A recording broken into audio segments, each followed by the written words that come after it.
माननीय देवेंद्र फडणवीस साहेब, मी तुम्हाला खरंच तुमचे हातपाय पडून सांगतो, मी माझ्या पूर्वकर्माने, पापामुळे, गुन्ह्यांमुळे बर्बाद नाही झालो. माझ्या टॅलेंटमुळे, ज्ञानामुळे मला बर्बाद केलं गेलं, हे खरं आहे. तुम्ही पोलिसांचे रेकॉर्ड, कपोलकल्पित गोष्टी, कहाण्या याच्यावर विश्वास ठेवू नका. कारण माझ्या कुणीच समोरून मला हे बोललेलं नाही, कुणी सिद्ध केलेलं नाही आहे. सतत मला बर्बाद केलं आहे की लोकांचे पैसे घेतले, लोकांचे पैसे घेतले. हे खरं नाही साहेब.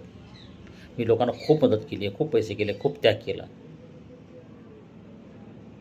पण आता साहेब मला अन्नधान्य नाही, कपडे नाहीत आता मला घालायला. माझ्याकडे 2 अंडरवेअर, 2 टी शर्ट, 2 जीन्स राहिलेले आहेत. मला झोपायला बेडशीट नाही स्वच्छ, मला पिलो कवर नाही. सगळ्या घाणेरड्या अवस्थेत मी राहतो आहे. काय करणार मग तुम्ही सांगा. तर अशा परिस्थितीमध्ये आता पोलिसांनी माझ्याविरुद्ध लाच घेतलेली आहे, माझ्या बायकोकडून लाच घेतलेली आहे. लोकांनी घरं लुटली. माझ्या बायकोला मी 10-10 लाख रुपये दिले घर उभ्या करण्यासाठी. तिच्या नातेवाईकांनी तिला लुटलं, तिच्या वडिलांचे पैसे लुटले.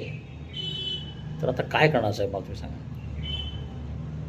तर तुम्ही मला काही कपडे देऊ शकता का?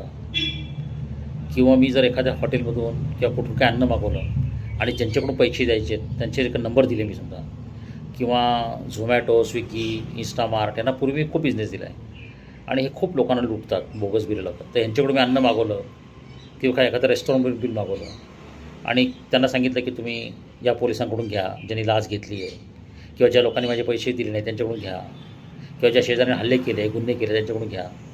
तर तुम्ही माझं संरक्षण कराल का? आता काय करणार मला तुम्ही सांगा. अन्नधान्यासाठी, कपड्यासाठी मी काय करू? कोणाच्याकडे हात पसरू? शेजाऱ्यांकडे हात पसरले, त्यांनी हाकलून दिलं, नातेवाईकांनी हाकलून दिलं. माझ्या सासूनी, त्यांनी, मी तर घरी यायला तयार नव्हतो, माझ्या बायकोमुळे आलो. पण 2 वर्ष जो छळ झाला तो कल्पनातीत झाला. त्याच्या अगोदर मला 6 वेळा घरातून हाकलून दिले गेलेले आहे. माझे 40 वर्षापूर्वी माझ्या मोठ्या भावाने मला हाकलून दिलं घरातून. मग मी कॅन्टीनमध्ये खायचो घाटी हॉस्पिटलच्या. एक वडा जास्त खाला तो तुम्हाला शिव्या घालायचा. आज 40 वर्षांतर माझी ती परिस्थिती आहे. एक जास्त चपाती किंवा थोडं काही भाजीचं काही झालं तर मला शिवीगाळा ऐकावी लागते.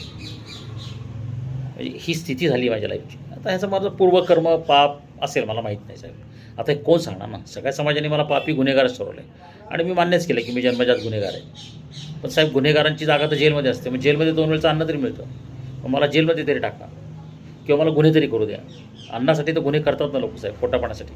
काय नाही करत. राजकीय लोक काय नाही करत. एकेकाळी भीक मागणारे असे लोक आमदार, नेते, खासदार, विजार झालेले आहेत.